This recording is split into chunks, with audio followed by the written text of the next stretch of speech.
Hi, welcome to this week's episode of MindscapeTV. My name is Jeff Bell. I'm Director of Digital Marketing Services here at Mindscape.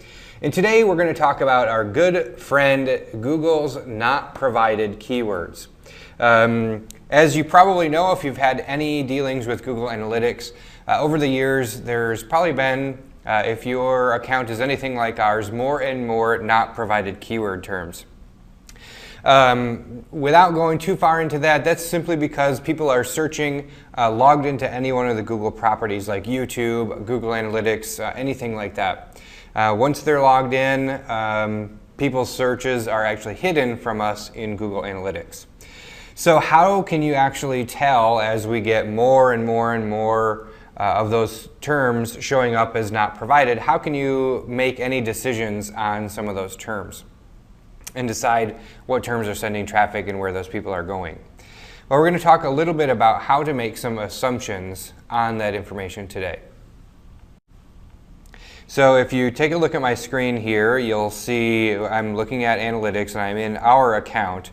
Where I'm at is I'm under traffic sources, search, and organic.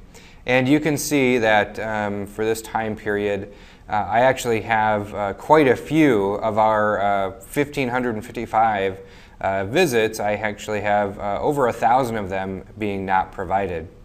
So it's, I want to see what kind of traffic is that and what are the keywords that make up those not provided terms.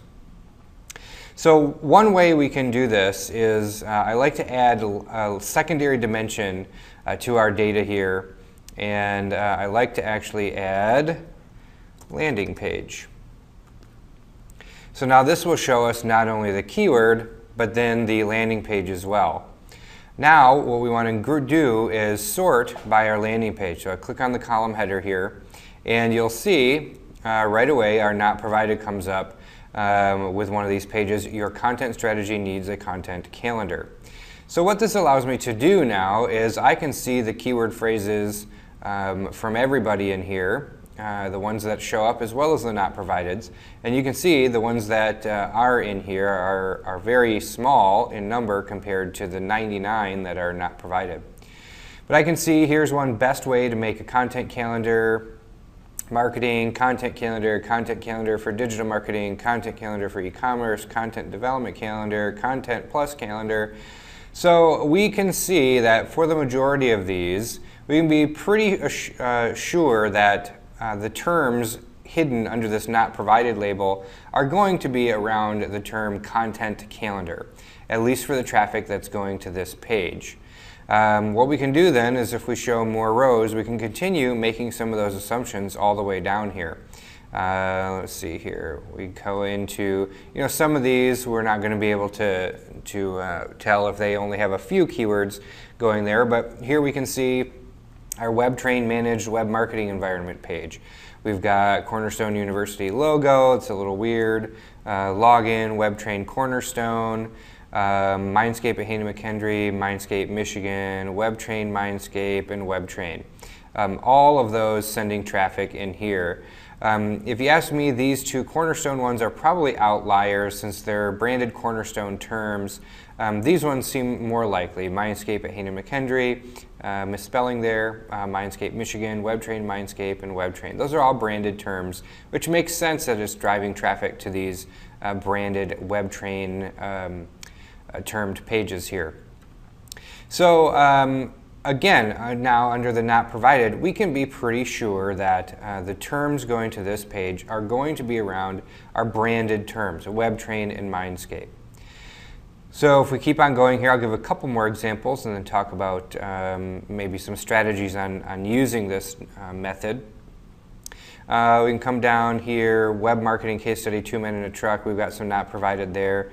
We've got online marketing case studies, 2 men in a truck, international case study, Carlene Crawford, Georgia. Seems to be, here's a Pine Rest Carlene Crawford page. So again, these two for our not provided terms on this particular page seem to be around case studies and 2 men in a truck, which makes sense given the term that they're at. So how do you use this? Well, you can see here this is a pretty effective way of going about using this data. If you're interested in a particular page, you can certainly filter that information. For example, I can come in here under Advanced Filter. I'll click on this and I'll say I just want the landing pages containing, for example, our Web Train Managed Marketing. Hit apply on that. Now I'm just looking at the keywords just specific to that page. So if you have just a ton of page views and it's difficult to kind of see the trees from the forest type thing, a great way to do that is turn on the filter, just look at the pages you're considering optimizing for or analyzing the traffic for, and move forward that way. So that's just a quick tip on making some sense of those not provided keyword phrases. The key really is to narrow it down per page and analyze traffic that way with the other terms outside of that that are not being blocked. So that's all I've got for you today. I appreciate you watching, and we'll see you next week. We hope you found this episode valuable, relevant, and interesting, that you'll like, comment, and share our videos, and subscribe to our YouTube channel at MindscapeTV. Please join us on Facebook and Twitter at MindscapeHM, or read our blog posts and join us online at mindscape-hm.com. Thanks again for tuning in. We'll see you next week.